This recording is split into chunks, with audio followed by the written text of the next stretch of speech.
Après une vidéo spéciale Stade Rennais qui vous a beaucoup plu, aujourd'hui Passion Sport se penche sur l'un des clubs que l'on vous conseille de suivre cette saison, le LOSC. On va donc s'intéresser de près au projet lillois qui semble de plus en plus ambitieux grâce au travail d'Olivier Létang, notamment sur le plan financier. Le LOSC arrachera-t-il sa place en Ligue des Champions? La seconde année de Fonseca sera-t-elle celle de la consécration? Que vaut le mercato lillois? Réponse dans cette vidéo.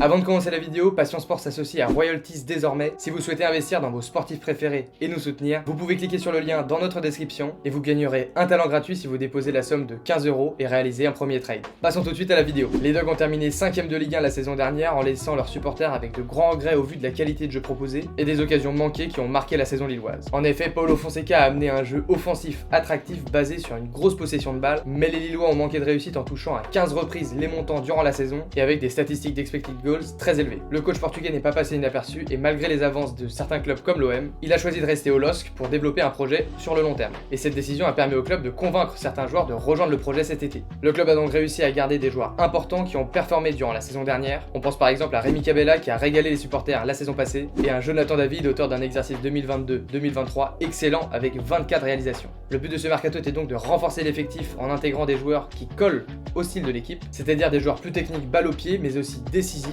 devant les buts adverses. Cependant, et comme depuis plusieurs saisons au LOSC, les arrivées sont d'abord conditionnées par les départs. Cet été, plusieurs joueurs majeurs ont dit adieu aux supporters lillois. Chaque ligne du 11 de départ a donc été changée. Tout d'abord en défense, il faut noter le départ de José Fonte. Capitaine du LOSC depuis 2018, le portugais de 39 ans a réalisé une saison 2022-2023 assez difficile, notamment marquée par les blessures. Après un titre de champion et de grands moments, cela semblait être le bon moment pour lui de partir. Néanmoins, son départ est regrettable au vu de son importance dans le vestiaire et de son leadership. Mais d'un point de vue tactique, le LOSC a trouvé son remplaçant en signant Samuel Umtiti. Le champion du monde évolue à Lecce depuis 2022 et a réalisé une très bonne saison durant laquelle il a enchaîné les matchs en Serie A et s'est montré intraitable dans les duels. De plus, l'ancien Lyonnais apporte toute son expérience à cette charnière lilloise composée uniquement de jeunes joueurs depuis le départ de José Fonte.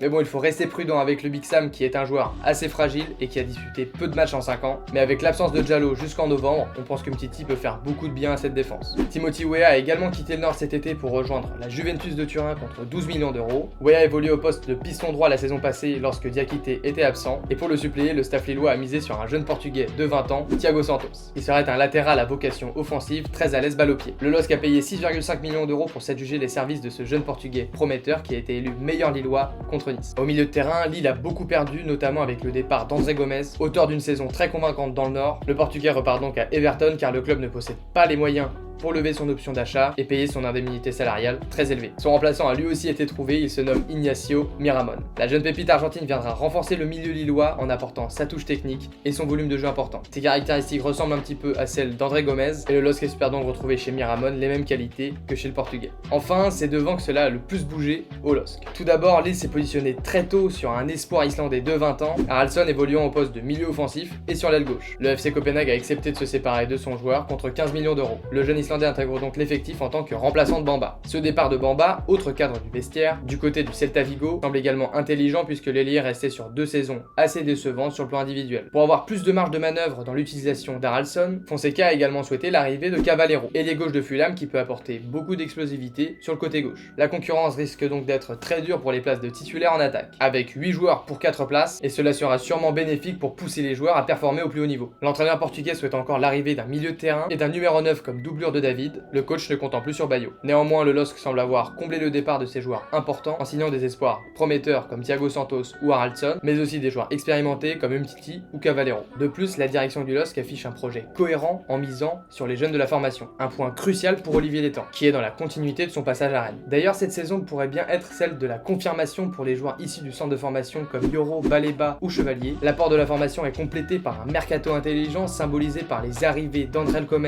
l'an dernier ou encore Haraldsson cette année. Le projet lillois présente ainsi beaucoup de similitudes avec le projet rennais qu'on vous a présenté il y a quelques semaines, mais à un stade peut-être moins abouti pour le moment, avec l'idée d'un jeu léché en faisant confiance à des jeunes joueurs. Cela a d'autant plus de sens puisque les deux équipes se battent pour les mêmes places européennes depuis quelques saisons. Le LOSC peut donc jouer le podium de Ligue 1 cette année ou à minima la 4ème place qualificative en Ligue des Champions. L'équipe lilloise a montré des qualités contre Nice en dominant les Aiglons à l'extérieur, cependant on a remarqué une fébrilité défensive qui pourra être réglée avec l'intégration d'Umtiti et le retour de Diallo. Le match match contre Nantes a confirmé l'ambition des Lillois de jouer avec la possession. Et les entrées d'Ounas et de Cavallero ont montré toute la qualité du banc lillois. On a encore vu des égarements défensifs, mais on sent que Lucas Chevalier nous prépare une très grosse saison. Enfin, on attend autre chose qu'une qualification en Ligue des Champions l'an prochain pour les Dogs. En effet, si Lille se qualifie, on pense que les nordistes peuvent réaliser une épopée en C4 et jouer la compétition à fond. Le LOSC peut et doit jouer sur tous les tableaux cette saison. L'effectif à disposition de Fonseca semble en effet plus complet que la saison passée, avec un banc plus profond pour jouer le podium de Ligue 1